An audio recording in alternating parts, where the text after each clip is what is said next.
Hey, this is Yoel for Hebrew in Israel. I'm in a location called Kfar Nahum, also known as Capernaum. Also known sometimes as the village of Jesus, but my main focus here is on the synagogue. There's a beautiful building here called the White Synagogue, and you can pause here if you want to read this.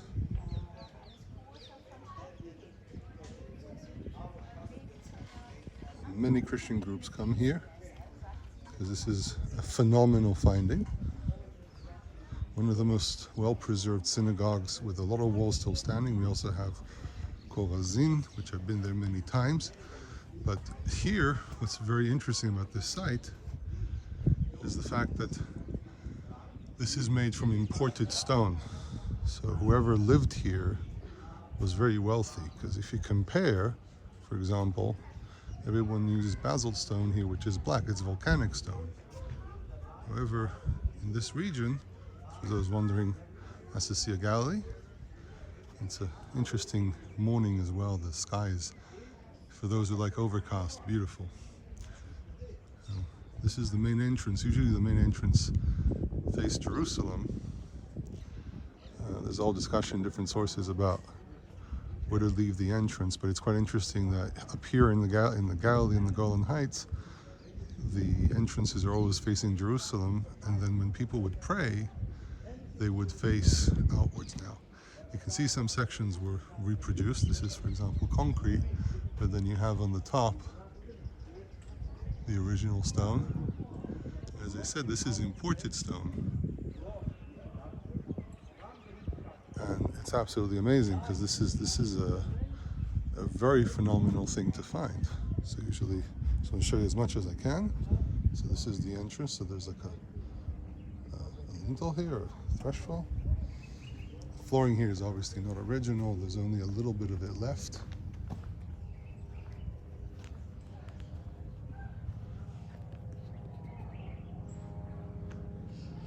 And you have your original floor here.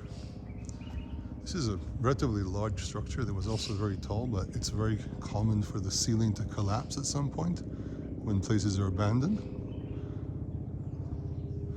You have columns, very common feature, and what you'd usually have are banisters all over the sides where people would sit. And it would be surprising if people would also sit on the floor. But the banisters are very important.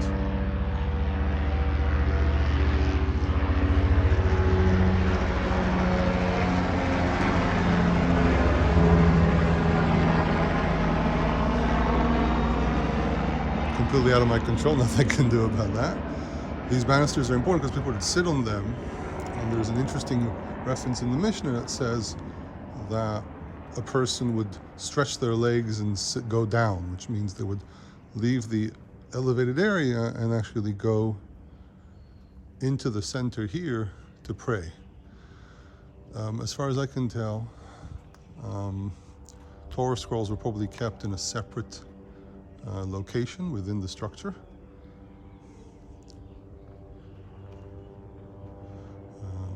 Sometimes they would have a niche.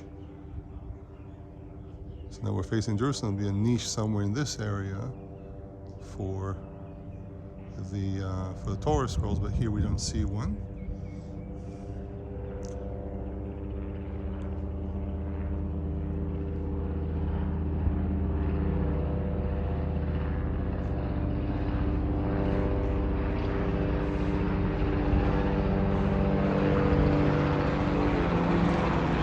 Seems to be something's going on because this is 2 and 3 flying by.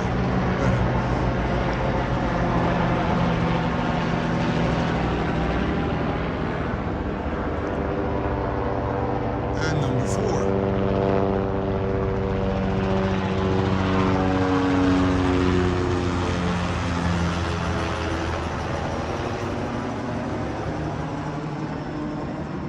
Having inscriptions on synagogue walls is not unusual. You can see it to this very day. So this one written in Greek. This one is in Latin, but this is probably much later. Must have been added at some stage. This is a phenomenal structure. It's also very big. I mean, there are some modern synagogues that I know that are not as big as this one. It was not uncommon for synagogues to also have a bath for a mikveh. I don't know if this is one of them.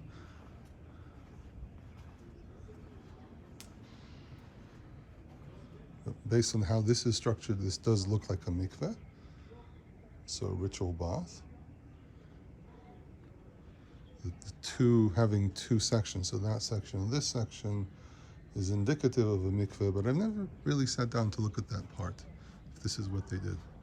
People decide to put, like in the Western, we'll put little notes. And here's another room. So as I said, it wasn't unusual for synagogues to have an extra room or another section to it where they would have a guest stay and so on. I mean, that was one of the functions of the synagogue. It was a location for people to gather. So you have another room adjacent to it.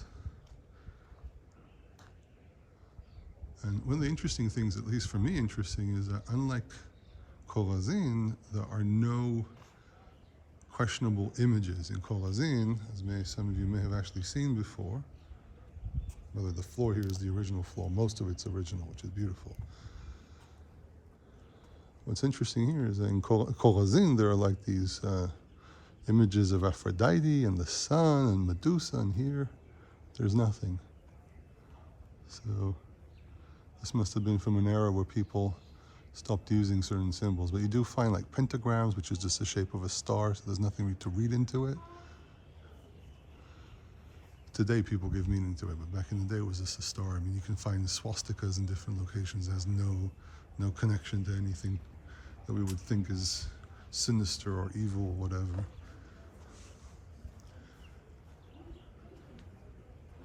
Okay, so I hope you enjoyed this video, and you continue watching videos that I put up, and hopefully I'll be able to make more videos in the future. Kol tov.